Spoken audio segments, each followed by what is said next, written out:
Takashi is a heartbroken loser whose best friend was clapping his crush. However, when a sudden zombie outbreak starts, he takes the chance to rizz her up and forms a group of hot baddies to clap while surviving the end of the world. Before the apocalypse, Takashi was skipping the second period of class. He sits alone, sulking, thinking about his childhood crush, Rei, who once promised to marry him, but after she repeated a class, she had a fight with Takashi, and now she's dating his best friend. Then Takagi walks in, scolding him for ditching. While leaning into him, showing off her jiggly jello, Takashi fires back, pointing out that she's not in class either, and Takagi defends herself, saying that she's smart, unlike him, who is an imbecile scum. The way she says it hits a nerve, and Takashi asks why she always acts like that. Takagi shrugs, saying she hates people who don't even realize how stupid they are. She keeps ranting, but Takashi zones out as his thoughts are elsewhere. That annoys her, and she leaves. He still remembers when Rei told him she'd been giving him signs that she liked him, but he never noticed, and she got tired of waiting. Just then, a loud crash echoes from the school's front gate, where some strange guy is slamming his head against it. 4 teachers rush out. One of them, Miss Hayashi, blessed with her oversized plots, tries to talk him down. The man doesn't respond, so Tajima, one of the male teachers, steps in to restrain him. Just when he thinks he's got it under control, the guy bites him. Mr. Tajima collapses, and as the others rush to help him, he suddenly grabs Miss Hayashi's neck and bites her too.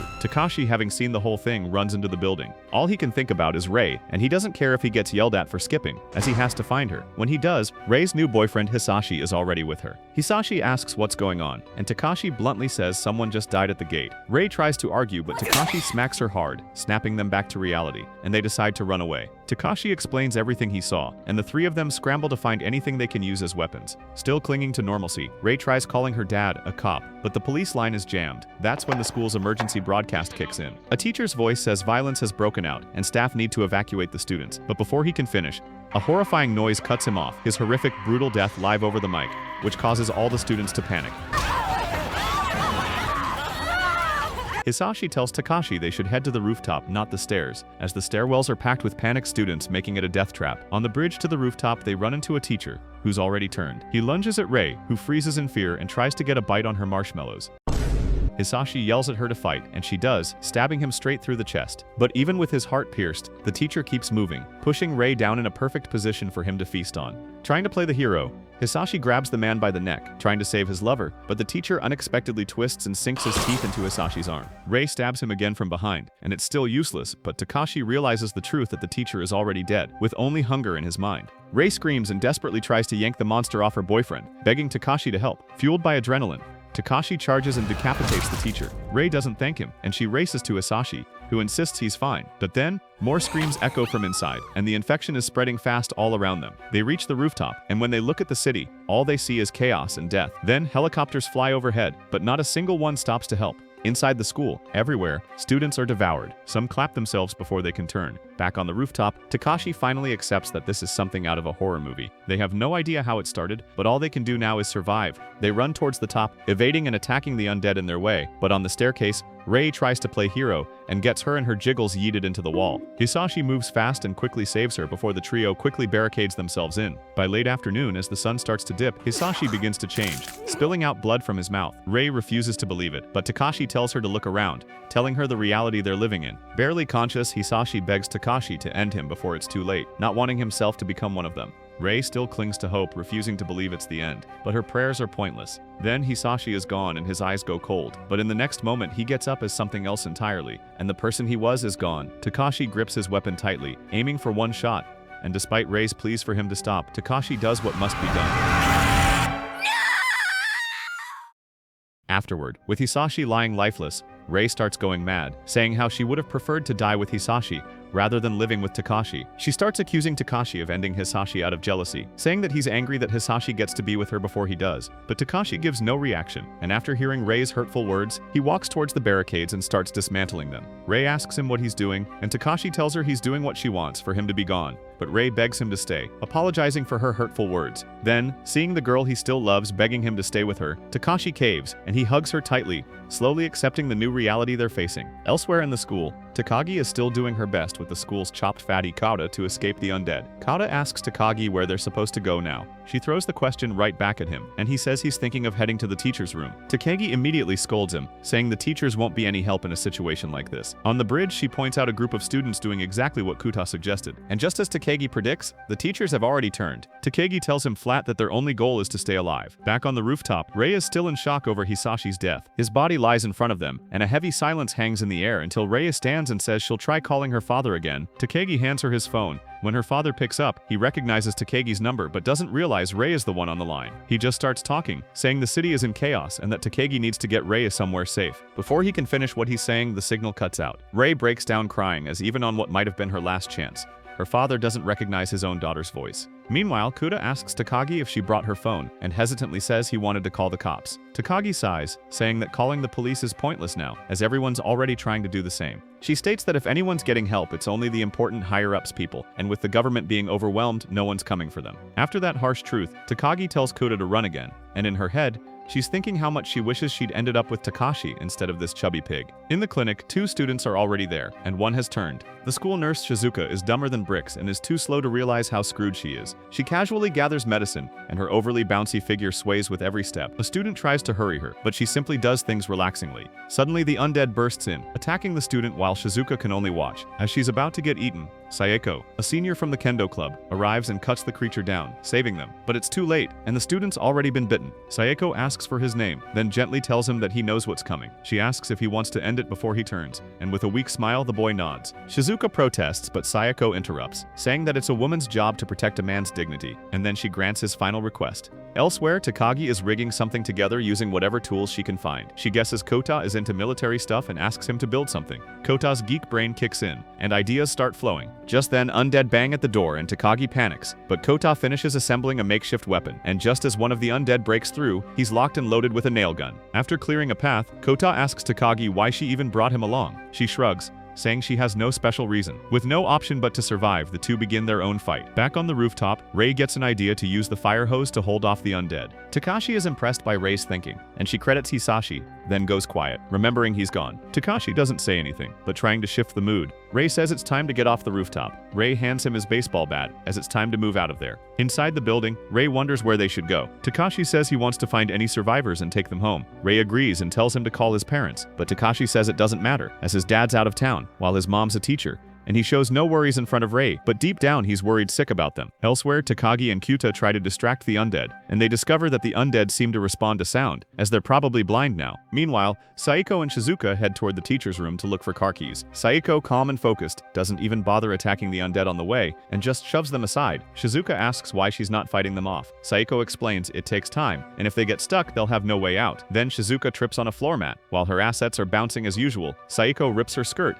saying it's too tight for this kind of situation. Shizuka protests, as it was her Gucci skirt, but Saeko doesn't care. Suddenly, they hear something from the office. It's Kyuta and Takagi, still fighting. Kyuta yells for help, but Takagi just keeps screaming and refusing to help him, so he points out the undead right behind her, and that's when she finally screams. Everyone hears it and rushes over. Uka's almost out of nails, and Takagi's cornered, but she stumbles in front of a trophy shelf and starts throwing trophies. Nothing works, and her big ego isn't helping, until she grabs a drill and drives it into the undead's head. The rest of the group arrives, and with one look, they all move as a unit. Together, they clear the room with the power of friendship. Takagi stands frozen, staring at what she just did with the drill. Rei and Shizuka rush to her, trying to calm her down. Sayeko introduces herself, and everyone follows to do the same, except for Takagi. With her ego still intact, she says introductions are pointless right now. She yells that she's supposed to be the smartest one here, and she shouldn't be acting like this. Sayeko sees the fear in her eyes and gently steps in, telling her it's okay to stop pretending. Takagi finally looks at herself in the mirror, covered in blood, while her ego-full facade slowly fades and she breaks down crying like a little baby. Then, they manage to reach the teacher's room to regroup, and when Kuta tries to check on Takagi, he folds seeing her in glasses and gets scolded for being creepy. They talk about their escape plans and decide that as a group they should use the school bus to save their families. Just then, Rei sees the television, showing the news where it's announced that the whole world is facing the undead outbreak. Takagi grows frustrated, wondering why the government still refuses to explain what's going on with this undead situation. Takagi calmly responds that the government probably doesn't want to cause mass panic, as fear leads to chaos, and that's the last thing they want right now. The group grows uneasy again, and Rei still clings to hope that things might go back to normal eventually, but Takagi quickly shuts that idea down, saying that they're facing a pandemic, and there's no going back. She adds that what they're facing is like the great plagues of the past, except this time there's no cure. sure. Shizuka comments that maybe the heat will make the undead rot faster, and Sayeko asks how long it takes for a dead body to decompose. Shizuka thinks for a second, and says it would take about 20 days in the summer, and longer if it's cold. Takagi cuts in again, asking how they can even tell if the undead are rotting. After seeing the dead they still walk and eat, and no one has an answer. But there's one thing everyone agrees on, that they need to stick together and get out of this school. Sayoko suggests they help any survivors they find, and Takagi adds that the closest exit is through the parking lot gates. The group starts moving. Seiko says they should avoid fights when possible to save energy and time, while Takagi reminds everyone that the undead react to sound. Suddenly they hear a girl screaming from the stairwell from another group of survivors. Takashi's team jumps into action like a squad. Koda provides cover from a distance while Sayoko, Takashi and Rei go to close range. They regroup and head toward the main lobby, where it's packed with undead. Takagi says hiding is pointless, as they only react to noise. However, they can't stay stuck at school forever, so they need someone to test it out, and Takashi volunteers. Rei tries to stop him, but Sayeko stops her, saying that they shouldn't stop his balls of steel from testing himself. He heads down the stairs and walks right into the crowd of undead. One approaches him, but to his surprise it walks past him. He then tests out Takagi's theory by throwing an object that creates a lot of noise, and when they see that the undead are drawn into it, it confirms Takagi's theory that they only respond to sound. Then, they move silently through the horde to get to the bus. But then, one of the survivors accidentally knocks something over, and the noise draws all the undead toward them. Chaos erupts, and everyone runs. Takagi screams at Takashi for saving the guy who caused the noise, but Rei says it doesn't matter now, and they need to move. One of the survivors gets attacked, and his girlfriend refuses to leave him. Takagi tries to stop her, but she shoves past and runs back to her boyfriend. Takagi doesn't understand why someone would do that, and Shizuka softly says that some people would rather die together in a world this broken. Takagi keeps grumbling about logic, but Kota suddenly shields her from an undead. He doesn't even know why he does it, and Takagi freezes,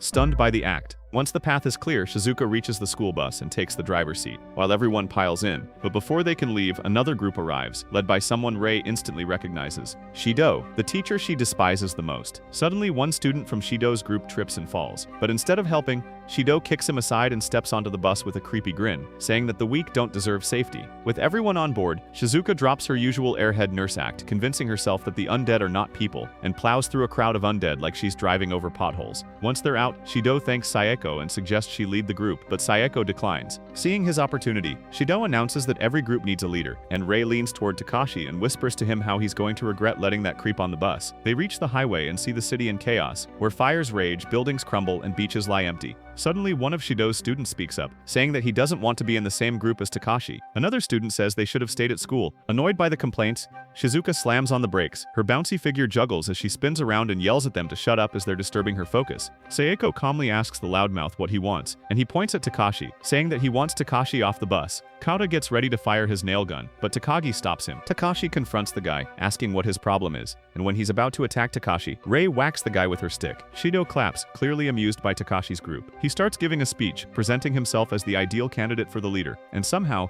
people actually buy into it. Rei's had enough and decides to leave the bus. She claims that she would rather face the undead than spend one more second with that man. Takashi follows her, trying to convince her to stay. But before they can settle anything, another bus crashes in front of the tunnel, loaded with undead. It explodes, blocking the path, separating Takashi and Rei from the others. Sayeko jumps off the bus, checking on their condition, and Takashi yells to the group that they'll meet at the police station at 7 p.m. The group splits again, and Takashi and Rei make their way into the tunnel, just as the fire from the wreck rages behind them. They pause to catch their breath when an undead biker suddenly appears behind Takashi. Before it can bite, Rei smashes its skull with a brick. She helps him up, and using the biker's ride, they drive to the city. As they drive, Takashi can't help but think about how normal everything was just hours ago, and now his school, friends, and everyday life are gone. Now he's escaped from rooftops, made unlikely allies, and survived complete chaos. Rei breaks the silence, asking if he thinks that anyone's coming to save them. And Takashi shakes his head, saying that no one's coming.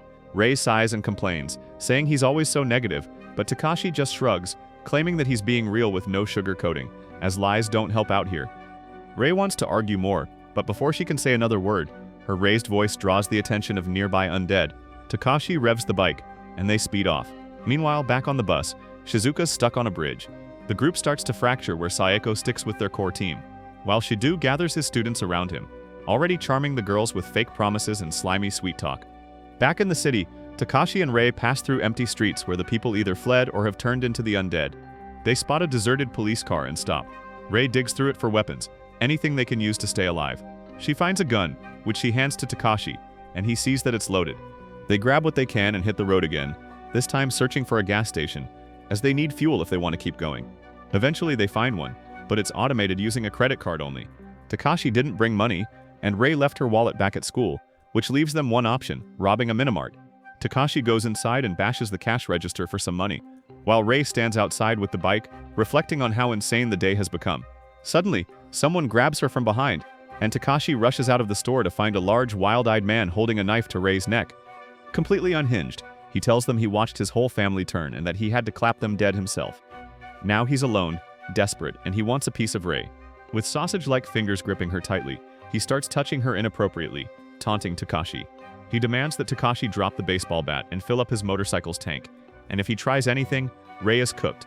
Takashi purposefully tosses the bat aside, letting it clatter loudly against the concrete to draw attention. Then slowly, he starts pumping gas, buying time and thinking hard, while his hand inches toward the hidden gun he stashed earlier. The man keeps ranting, raising his voice and loosening his grip on the knife, and Takashi sees his moment. He lunges forward, gun in hand, and aims for the man's chest. The guy just laughs. He dares Takashi to shoot, claiming the whole gas station will blow. But there's no hesitation in Takashi's eyes, as he refuses to have a chopped-looking dude have his hands on his girl, so he pulls the trigger. The shot cracks through the night air, echoing across the city, and it's loud enough to attract nearby undead. Rei wants to go back and finish the guy off, but Takashi stops her, as that gunshot already did enough and they need to leave. They hop on the bike and speed off, leaving the man bleeding in place as the undead begin to close in, and they disappear into the city. By the next morning at the airport, the last private plane is prepping for takeoff. From a distance, two snipers cover the landing zone, both mercenaries. One of them, a woman named Rika, ranks among the top 5 snipers in the country, and they've been hired to secure the area for a group of VIPs escaping the chaos. The guy tries to rizz up Rika, offering to massage her sore assets, but she brushes him off, as she's more interested in going back and reuniting with her lady friend Shizuka. Meanwhile, the bus is still stuck on the bridge waiting for a way across, while Shido rambles like this is some kind of school field trip, telling everyone to stay quiet, hide, avoid contacting family, and trust the team like he's some kind of expert. Not far away, Kuda naps peacefully until Takagi abruptly wakes him up. She asks which way they should go, and Kuda figures maybe the outskirts of town. But Takagi points to the sky, toward the airplane, saying how lots of people will be heading out of the city to islands or military zones in the mountains. Kuta guesses Okinawa might be a destination, and Takagi adds that places like Hokkaido or Kyushu could also be options. But reaching them won't be easy, because if the government or military already set up bases, they'll probably restrict entry to prevent infected outsiders from getting in. And everyone will be looking out for their own, just like Shido, who's trying to build his own twisted community by sweet-talking students, especially the girls, into following him. Kuta gets serious and offers to handle Shido himself, but Takagi stops him, saying it's not worth it and that they should focus on getting across the city. She then murmurs under her breath, hoping Takashi is safe. Kota hears it and casually teases her for liking Takashi. Takagi instantly denies it, but it's too late. Sayeko and Shizuka have already heard her, and both of them look a little concerned, as Takashi and Rei are still out there. Across the city, things are getting worse. Gangs roam the streets, causing chaos. Takashi and Rei have to speed through a shootout just to avoid getting caught. Their goal is to cross the bridge, but the crowds and violence make it impossible, so Takashi drives off and searches for another route. At the main bridge, panic is already spreading, as the undead have arrived. The military tries to keep order, but people aren't listening anymore. In desperation, the soldiers block all vehicles and threaten punishment for anyone causing trouble. Just then, a few students rush the checkpoint, bypassing the rules that the soldiers have put, but because of it, they get blasted off the bridge by a water cannon. Back on the bus, Shido is completely unhinged, still ranting about leadership with full delusion. Soeko has had enough, calling him a cult leader, and Takagi agrees. She looks around at the other students, all hypnotized by Shido's fake confidence and creepy charisma. Soeko says they need to leave the bus if they want to reach the police station and meet up with Takashi. Takagi hesitates, then awkwardly asks Sayeko why she seems more worried about Takashi than her own family. Sayeko answers calmly that she only has her father and he's overseas, so right now what matters is her safety and keeping her promise to meet Takashi. Shizuka jumps in and asks where everyone lives. Takagi says she and Takashi are neighbors. Kota laughs and shares that his family is scattered all over, where his dad is in Amsterdam, his mom is in Paris, his grandpa is captaining a cruise ship, and is busy clapping his grandma. Shizuka smiles and says she's sticking with this group. As her parents are gone, her siblings are out of town, and most importantly, she hates Shido. Everyone agrees, and they set out a plan to walk to the other bridge. Shido notices them moving and tries to stop them, but Takagi shuts him down immediately, telling them that her group doesn't need him. Shido's creepy Joker smile returns as he turns to Shizuka, saying that they need a nurse in their group. When he steps closer, Kota fires his gun as a warning shot that grazes Shido's cheek. Shido explodes in rage, but Kota cuts him off, as Shido always treats him like trash. But now that there's no school and no rules, Kota can shoot him whenever he wants. With that, Sayako, Shizuka, Takagi and Kota step off the bus, leaving Shido behind. Elsewhere, Takashi and Rei are stuck at another bridge, caught in a traffic jam. The road ahead is closed and time is running out, as they need to reach the police station. Suddenly, they hear gunfire, and Takashi recognizes the sound immediately. It's Kota firing his guns, and the group is trapped on the bridge. Takashi revs the engine and goes full fast and furious, screaming out family, and launches onto the bridge, landing right where the others are pinned down. Rei jumps into the fight, and Takashi tosses his gun to Kota and charges in with Sayako. The two team up, moving in sync to take down the last of the undead with their teamwork. Once the dust settles, Rei runs straight into Shizuka's arms, burying her face first in her soft, pillowy assets. Takashi checks on Seiko, asking if everyone's okay, but both Takagi and Rei don't like seeing her that close to him. Meanwhile, Kota is ecstatic, as he finally has a real gun in his hands. With the sun beginning to set and the police station still far off, they need shelter, and that's when Shizuka remembers her friend Rika, who has a place nearby. So the group decides to head there, and Takashi drives them one by one on the bike. When it's Shizuka's turn, in her usual clueless charm, she has no concept of personal space, giving Takashi a very up-close and unforgettable experience with a real woman's body. Late that night, the chaos keeps growing. Everyone now knows the undead virus is a global crisis, while the government can't handle the flood of people rushing to shelters anymore. Meanwhile, the group finally makes it inside the apartment, and the girls immediately take over the bathroom, eager to clean up together. For them, it's like a slice of heaven, where there's hot water, clean towels, and actual shampoo. They play with the water, laughing and messing around like it's paradise in the middle of hell. Meanwhile, the guys only get to enjoy the heavenly sounds coming from behind the door. Takashi and Kota are busy trying to open one of the safes they find in the apartment, and inside they discover a stash of ammo, and in the second safe, 3 weapons. Kota's eyes light up like it's Christmas morning. Kota, practically drooling, says that they are all completely illegal, as with all this firepower, and now it's in his hands. While Kota geeks out over the weapons, Takashi casually picks one up and points it at him. Kota instantly freaks out, yelling for him not to point guns at people, even if they're unloaded. But then, they both fall silent. It hits them that they're not just fighting the undead anymore, but it is now a war zone. Kota mutters that there will be no more negotiating, and they shoot to survive. They load the rifles and stash the rest of the ammo. Kota casually mentions that he trained in the US for a month with an ex-Delta Force soldier, and Takashi stares at him, part impressed, part horrified, saying how happy he is that they're friends. He glances around the apartment, questioning who Shizuka's friend is to even have all this gear at home. Kota explains that technically it's not illegal to buy the parts separately, as it only becomes a crime when you assemble them. He adds that Shizuka once said her friend was part of the special assault team, but cops usually live in dorms, and if this friend has a private apartment like this, then they're seriously loaded. From the bathroom, the girls' laughter gets louder. Kota looks nervous that the undead might hear their noise, but Takashi reassures him, saying that the loudest place that will attract them is the bridge. Meanwhile, at the bridge, people are still trying to force their way into shelters. Riots break out, protesters scream for answers about the origin of the virus. The police receive direct orders: protect the shelters and the bridge at all costs. When rioters push past the barricades, an officer asks for confirmation, and the order is clear. Takashi and Kota use binoculars to watch, but when it's Kota's turn, he spots a news crew and tells Takashi to turn on the TV. The news shows the protests where people accuse the government of using quarantine as a cover-up to keep the shelters exclusive. Flyers are being passed around claiming the virus is a bioweapon, but no one knows the truth. Takashi frowns at that statement, as while in games and movies, it's always some bioweapon, this one feels like a conspiracy theory. Back at the bridge, the undead close in and the police open fire. A woman runs with her daughter, begging the officers not to shoot, but her daughter's already turned. She bites her mother, and just like that, following their order, the officers have no choice but to pull the trigger. One man won't stop screaming, accusing the cops of murder. The police chief confronts him, calmly asks him to back off twice. When the man refuses again, the chief pulls out his pistol and shoots him dead, following the order of controlling the chaos at all costs. For a moment, everything goes quiet. Then the broadcast cuts out. Takashi shuts off the TV, and he wants to get out of here. But Kota shakes his head, telling him that it's too risky at night. Suddenly, Shizuka comes crawling in from behind, drunk and giggling, and crashes right into Takashi.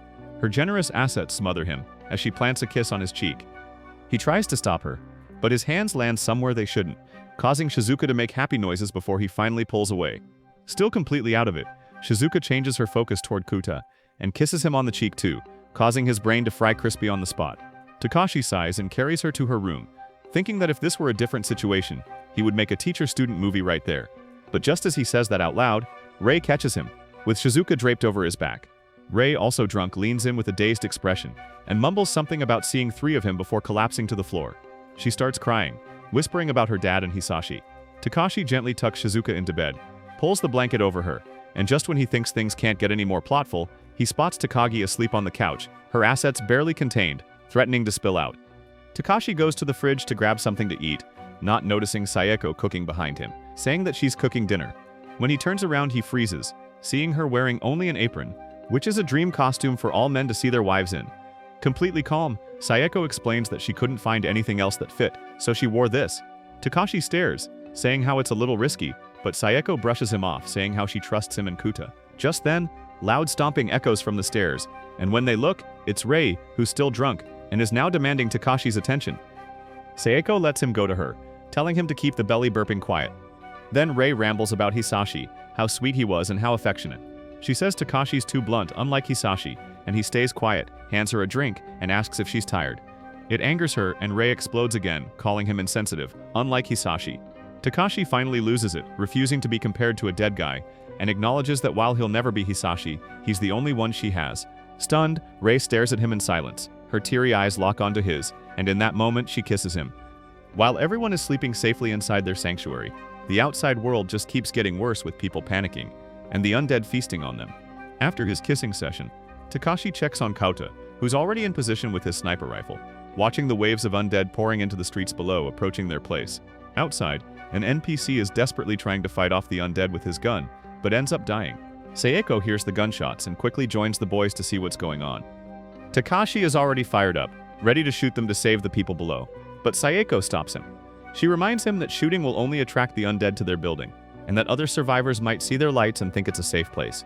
She tells Takashi to look again at how wrecked the city is. Takashi pauses, as there's something different about Sayeko tonight, and she turns to him and says maybe he wants to be a hero, but she's just trying to be realistic. Takashi steps back onto the balcony to look with the binoculars. Down below, people are doing whatever they can to find shelter, even if it means fighting for it.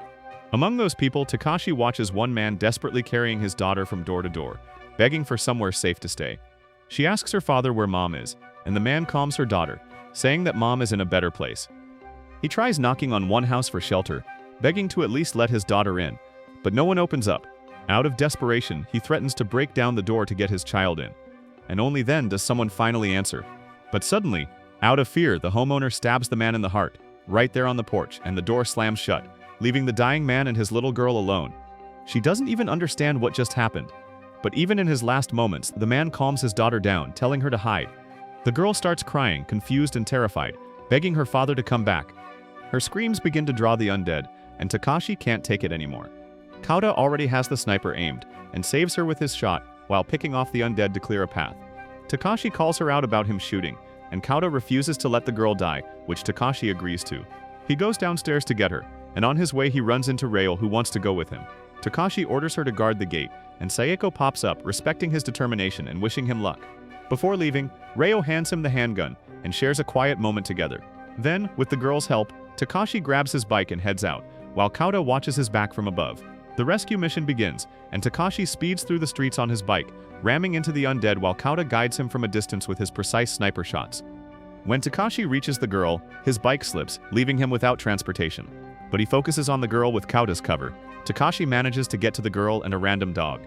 He continues to clean down the house when suddenly an undead pops up, forcing him to use his gun, and draws the undead's attention. Meanwhile, Takagi wakes up from the gunfire. Realizing the undead might start swarming soon, she rushes to wake Shizuka. Still half-dressed, Shizuka stumbles out of bed, and Kauta gets a front-row view he'll never forget. Takagi, unfazed, tells him to get ready to leave the building. The girls gather downstairs, and Sayeko announces it's time that they're getting in the car and pick Takashi up, as the undead are already following the noise he's made. Back on Takashi's side, he manages to lock the gate behind him to keep the undead out.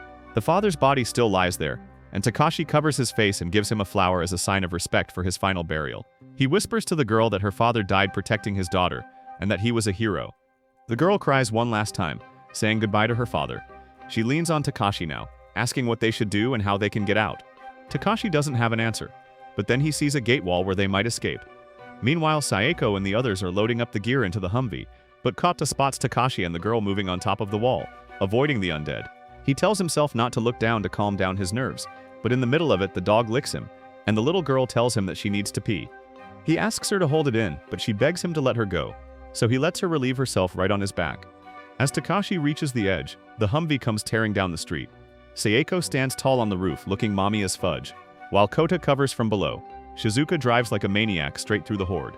They pull up just in time, and Sayako leaps down and starts slicing a path open with her sword, while Kota snipes over her shoulder with deadly precision. Takashi scoops up the girl, sprints, and jumps into the vehicle. Then, they head to the next part of the city to find safety. The next day, the Humvee cruises down by the river. The little girl's name turns out to be Alice, and she immediately clings to Kuta. It's now Kuta and Takagi's turn to keep watch, while Takashi, Rei, and Sayako finally get some rest. As they near the end of the river path, Shizuka gently wakes everyone up. Rei is the first to open her eyes, and at first she smiles, realizing she's been leaning on Takashi. But her smile vanishes the moment she sees Sayako drooling on his creamy cannoli. Her mood flips, and she pinches Takashi right in the cheek. That pinch snaps him awake, and as he processes what's happening, his heart nearly stops, especially once Rei points out what he's got on his lap. Sayako starts waking up too, and her apron barely hides anything until she sits up properly. The Humvee comes to a stop under the main bridge. Shizuka pulls out some clothes she'd taken from her friend's place, and the girls start changing. Meanwhile, Takashi and Kota stand guard on the other side. While they wait, Kota hands a gun to Takashi, as he figures he might need it soon. He quickly walks him through how to use it. Just as the explanation wraps up, the girls finish changing, and now they're prepared in their own way. Takashi and Kota are both left speechless. Rei, now showing off her own gun, catches Takashi's concern, but quickly brushes it off, saying Kota already taught her how to use it. Takashi and Kota move out to check the main street. It's quiet with no undead in sight or people. The road's clear, and Shizuka drives the Humvee back up onto the streets. Even though there are no signs of life, Rao quietly hopes her father is still out there. The closest house belongs to Takagi's family, and Takagi doesn't expect much, but she still wants to check. Shizuka drives along the main road, while Takashi and Rao stay on top of the Humvee, keeping watch. Takashi notices there are no choppers flying over the city anymore, and Rao points out they haven't seen any undead since they left the river. It gives them a feeling of normalcy for a little while, until Kota spots a massive horde of the undead straight ahead. Takashi quickly directs Shizuka to another route, guiding them to avoid the mob. But no matter which street they take, more undead block the way. Shizuka starts panicking, trying to weave through the streets, until they end up under another bridge. That's when Rei sees an iron wire stretched across the road, and Shizuka can't stop in time. The Humvee stops, and Rei is thrown off the roof, landing hard on the pavement. Takashi jumps down to help. He tries using his gun for the first time, but misses his first few shots. Kota gives him quick instructions, and soon he's landing solid hits. Kota and Sayako rush forward to clear a path. As Takashi starts getting the hang of the gun, he runs out of bullets. He reaches into his pocket, but his hands fumble and the ammo slips through his fingers, so now he's empty-handed. Panic sets in, and for a moment he thinks it's over. He pulls Rei close, shielding her, but then remembers that Rei has a gun. With no better option, Takashi uses her thick body as a support and rests the gun on her, firing at the undead closing in. Between the bullets and Sayako's elegant, deadly movements, it feels like the animation team goes all out animating with one hand for the jiggle physics. Alice, though still a kid, tries to help. Her hands tremble as she passes bullets to Kota, and seeing her like that, Kota makes up his mind that he's clearing the path no matter what. Takagi finally jumps in too, trying to act brave and fire a shot. Everyone is doing their best to fight back, but all the noise draws more and more undead, and by the time the sun starts to set, they still haven't found a way out, while bullets are depleting quickly. Then, suddenly, Zeke, the dog, leaps from the Humvee and starts attacking the undead. Seeing that, Takashi knows he can't stay back. When Takagi tries to shoot again, Takashi stops her, takes her gun, and tells her to wait with Rei. With Sayako at his side, Takashi charges into the crowd, drawing the horde away. As the bait, they make noise, pulling the undead away from the group. But it's barely working, as more keep coming towards the Humvee. Meanwhile, Kota tells Alice to crawl under the wires and get to safety, and he promises they'll follow after they clean up the undead. But Alice shakes her head, as she has seen enough. She remembers her father's promises, and how he said everything would be okay, but he still died and she ended up alone. Alice cries, begging not to be left behind, and she wants to stay with them, no matter what. In that dying moment, just when it seems like all hope is lost, a group of fully armored soldiers appears and starts firing at the undead, clearing them out. Everyone is saved, and Shizuka runs up to the one who looks like the leader and thanks them for the rescue. Their leader takes off her helmet, revealing herself as Takagi's mother. With Takagi's mother and her team saving the group from death, only Sayako and Takashi are left behind. Before parting, Takagi promises she'll wait for them at her house.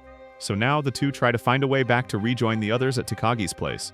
The sun hangs low in the sky, and with every corner they turn, they run into more undead. That's when Takashi remembers that they passed a vehicle showroom earlier, and he gets an idea. At the showroom, Takashi considers grabbing a motorcycle, but when he brings it up, Sayako teases him, saying it's like they're dating. Takashi catches what she means and just chuckles. They continue searching and eventually find a special vehicle that can run both on land and water. Takashi jumps behind the wheel and heads toward the river, clearly with a plan in mind. He drives down to the riverbank, and as they descend, the undead begin tumbling down the stairs after them. Takashi feels a brief moment of triumph, thinking they're safe. But Sayako quickly points out it's not that simple, and the undead are still moving. They drive straight into the river to escape, and as the vehicle splashes into the water, a huge wave hits them. Sayako ends up soaked, and Takashi, completely caught off guard, freezes, turning into a total robot, unable to form a single coherent word at the sight of such a beautiful figure. With the sun setting and undead still lurking near the riverbank, Takashi steers them toward a small island-like patch in the middle of the river. He suggests that they rest there overnight. But then Sayako sneezes, as her wet clothes are making her cold. Takashi, struggling to keep his eyes focused, realizes she needs something dry to wear. Without thinking too hard, he grabs his own sleeveless shirt and hands it to her, just until hers dries. When she wears his clothes, Takashi gets flustered and excited, unsure how to act in front of Sayako. To break the tension, he awkwardly asks if Sayako likes someone, and to his surprise, she says that she does. She changes the subject by suggesting that they leave, and he agrees. They keep moving and arrive at a park. Takashi drives the vehicle into the fountain and rigs it to the central structure. He holds down the gas pedal, making it spin in circles like a noisy carousel, creating a sound loud enough to attract the undead to the fountain and lure them away from the streets. Sayako understands right away. She leaps out of the vehicle and dashes into the horde, fighting like the true samurai she is. Her movements are fast, sharp, deadly, almost like she's enjoying it. That is, until she faces a young undead, and she freezes. Takashi sees something's wrong and rushes over. The moment he sees the child, he doesn't hesitate and shoots, and then pulls Sayako away. They take shelter in a nearby shrine. Takashi asks why she froze, but Sayako doesn't answer, and she collapses onto the floor, silent. Takashi doesn't press. Instead, he says they'll wait there until morning. He lights a candle and looks around, finding a real katana resting on a table. Still getting no response from her. He also prepares some dry clothes for her and waits behind a curtain while she changes.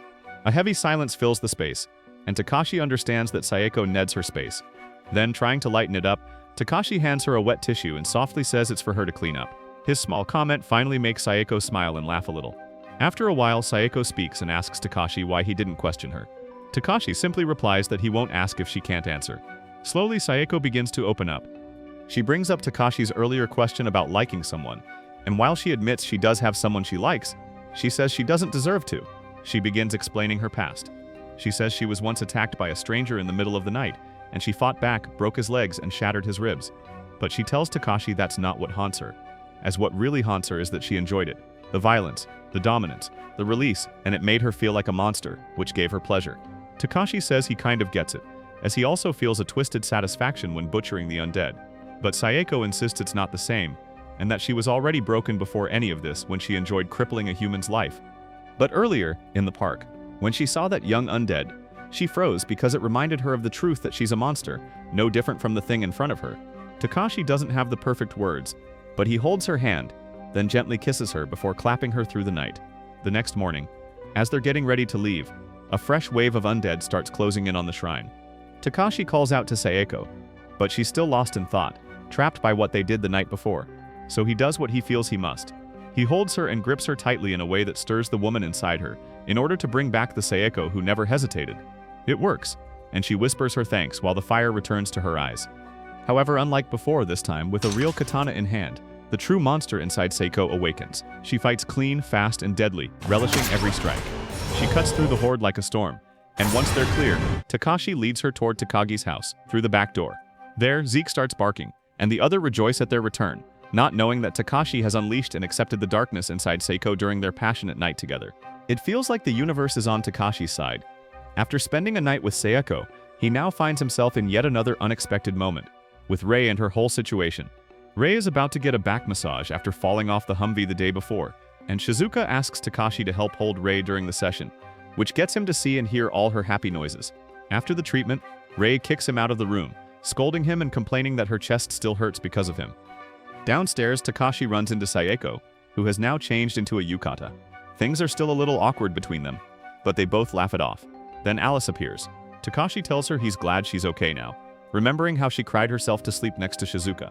But the peace breaks quickly when voices start rising, as Takagi and her mother are arguing. When Takashi asks what's going on, Takagi snaps at him, annoyed that he still calls her by her family name. Takagi's mother apologizes for her daughter's attitude, but Takashi says it's fine and personally thanks her for letting everyone stay at the house. Meanwhile, Takagi approaches Kuta, who's still working on his guns. She tells him straight that they can't stay here much longer, as the house is running low on resources. Water and electricity are already stretched thin. At the same time, Takagi's mother is telling Takashi the same thing. The military has taken control of utilities, stepping in without waiting for government orders. As for the people seeking shelter at her estate, she says only those willing to fight can remain. She asks Takashi to help Takagi understand this and make her see reason. Back in the garage, one of the adult workers spots Kauta with his guns and tells him that students aren't allowed to handle weapons. Kauta looks like he's about to crumble under the dude's pressure, but Takagi steps in right away, defending him, and the man backs off, realizing he's facing his master's daughter. Afterward, Takagi points out how adults still see them as just students, and no matter what they've been through, the grown-ups won't take them seriously. The group gathers for a meeting in Rei's room. Since she still can't walk, and Takagi refuses to waste more time, she asks everyone directly whether they should stay together or split up. Hearing that, Sayoko understands that under the protection of Takagi's powerful family, there are only two options, and that they either join in or get out. Takashi asks why they have to split up at all, and not just stay here and rely on Takagi's parents, knowing they have the resources and security. But then Takagi snaps. She shouts that her parents are great people, great leaders, so great that they forgot their own daughter, as all they care about is protecting their image and their followers. Takashi grabs her by the collar, eyes burning with frustration. He tells her she should be grateful that she still has parents, still has a home, while the rest of them don't even know if their families are alive and kicking. His words hit hard, and Takagi falls silent. Takashi lets go before she can say anything else. Then a loud commotion erupts outside. It's Takagi's father, arriving with a container truck. Surrounded by his followers, who are people he's led into the estate, he drags out one of the undead and introduces it to everyone as his former friend. Then, to everyone's shock, he decapitates it in front of everyone to prove a point. He declares that if they want to survive, everyone must fight, even if it's against their former loved ones. Silence falls, and no one dares object to him. Back inside, Kuta finally speaks. He mutters that a sword isn't enough, as while it can cut through bone, after 3 bodies it becomes useless. However, in contrast, Sayoko replies calmly that she believes swords can work if they're of good quality and in skilled hands. Kuta suddenly lashes out and storms off. Takashi chases after him, but loses him in the hallway. Alice, noticing the panic, offers to help. Knowing that she and Kuta are friends, Takashi nods and lets her go, believing that the little girl can calm him down. But minutes later, Alice comes running back, panicked, saying that Kuta is in trouble. Elsewhere, Takagi searches for Kuta too, but instead finds Sayoko sitting silently by the koi pond. Takagi, never one to hold back, makes a comment. Sayoko stands up, saying she's not in the mood. Takagi tells her the truth that they won't have the luxury of calm for long, as their peaceful days are ending. She adds that, in the end, they'll have to fight, either alongside her parents or as their own group. Meanwhile, back with Kamta, some of the adult workers have caught him and are trying to take his guns, saying students aren't allowed to be armed. But Kamta begs, saying that the weapons are all he has. The situation grows tense, and the workers are ready to take him by force. Takagi arrives just behind them, but before he can step in, Takagi's father appears. He demands to know what's going on. The workers explain that Kamta's weapons are illegal, and students shouldn't have access to them. Takagi's father looks directly at Kauta and asks for his name. With trembling hands and a shaky voice, Kauta gives his full name, even his class. He begs him not to take his guns, saying that they're the only thing he's good at. Takagi's father has just one question, and asks Kauta his worth.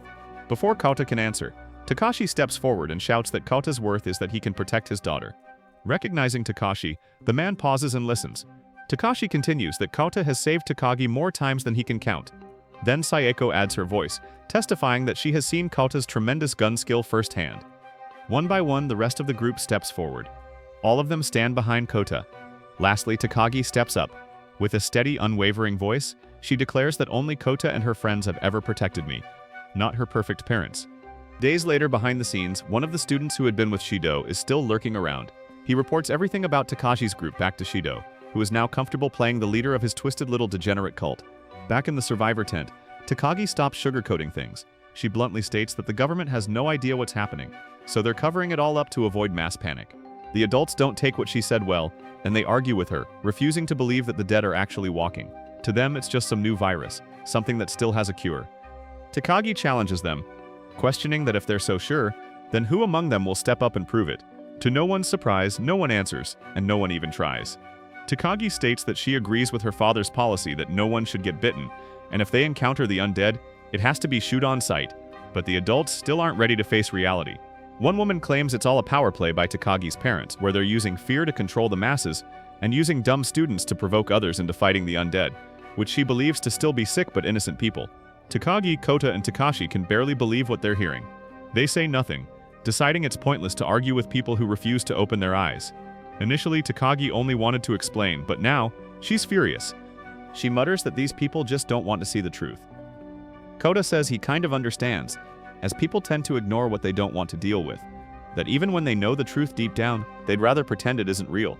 Takashi gets it too, as it's like when he didn't want to accept Rei being happy with her ex. But Takagi tells him that it's not the time for wishful thinking. Kota agrees that the real issue is that the adults keep trying to make things feel normal, even though nothing in the world is normal anymore. Takagi adds that they just can't admit their own mistakes, and Kota nods, as everything they've been through, from the school to now, has taught him that learning from failure is the only way to move forward. Takashi acknowledges his own mistakes too, but as he speaks, Takagi and Kota smile at him. They tell him the group has already decided that he's their leader now. Meanwhile, Sayeko meets Takagi's father, who in the past was the student of her father, whose family comes from a long, honorable lineage. Takagi's father presents her with a katana, and Sayeko immediately recognizes its value. She tries to respectfully return it, but he laughs and hands it over anyway, as it's a gift of gratitude for her father, and for saving Takagi. Sayeko humbly says she wasn't the only one, and that Takagi has also been a crucial part of their survival. She states that if he truly wants to protect his daughter, he should stand by her side. She adds that if he really wants to give the katana away, he should give it to Takashi.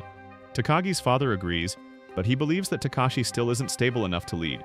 Elsewhere, Takashi questions whether he's the right person to lead, and that's when Rei enters the room and tells him it suits him, saying that he's a good man. Takashi scoffs, saying that he's just surviving, just helping out like a support character in a game, where Sayeko, Kota, and Rei are the fighters. Takagi's the brain, Shizuka's the healer, and Alice is just Alice. Rei laughs. She says that girls usually go for the cute or affectionate types, and Takashi's neither of them. But she admits that sometimes he's clueless, while sometimes he's brave. She adds that he doesn't always have a reason, but he still does the right thing, which she likes.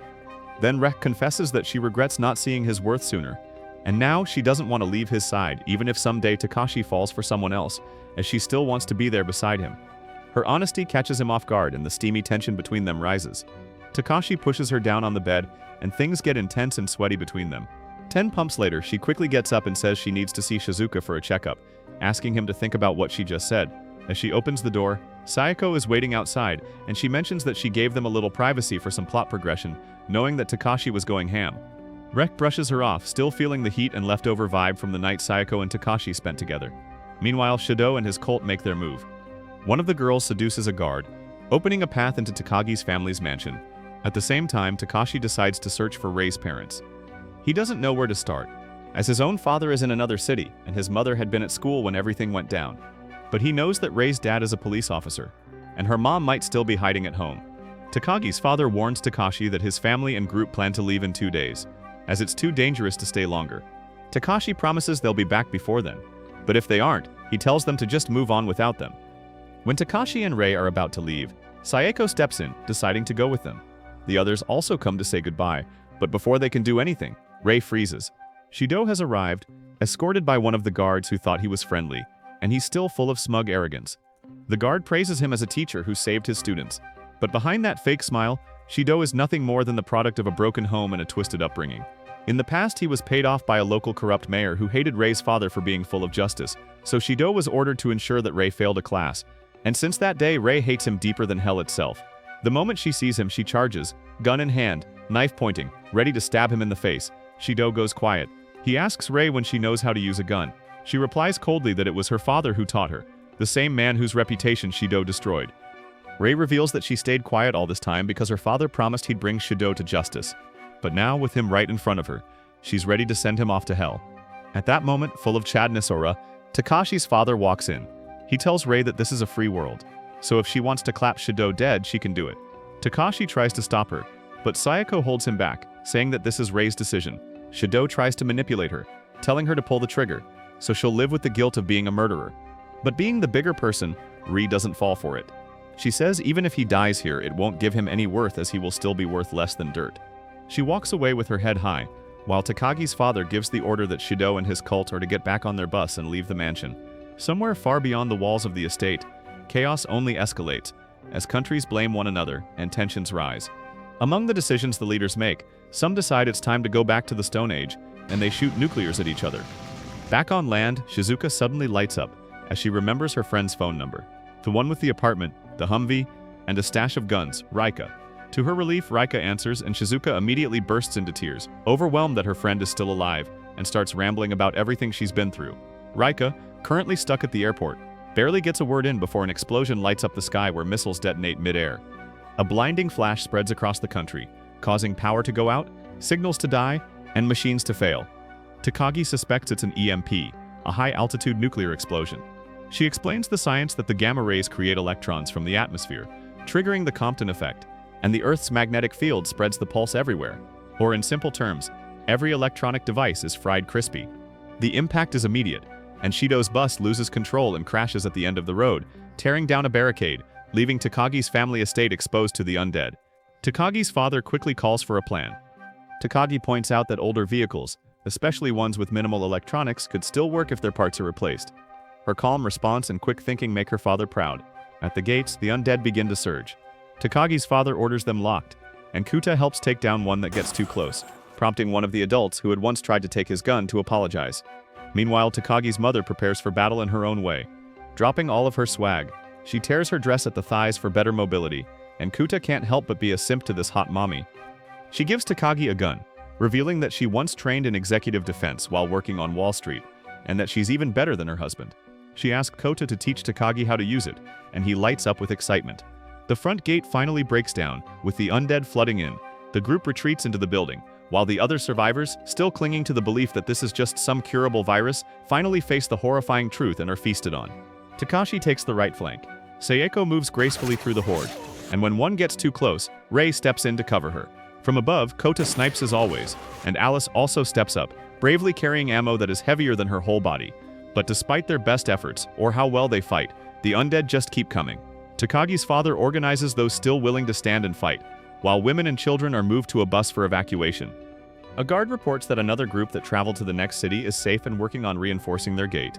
Takagi wants to stay and defend the house, but her father refuses, as he knows the gates won't hold, and the undead will get in one way or another. He tells Takashi to be strong and asks Kota to protect his daughter, as Takagi will leave with the group. Takagi protests, but her mother slaps her. She tells her to wake up and that they have responsibilities here, and sending her away is the one thing they can still do to protect her as her parents. Alice gets a gentle hug from Takagi's mother, who tells her to be a good girl, stay safe, and listen to what she's told. Takagi gives her parents one last look and says goodbye before heading towards the garage where the Humvee is being repaired.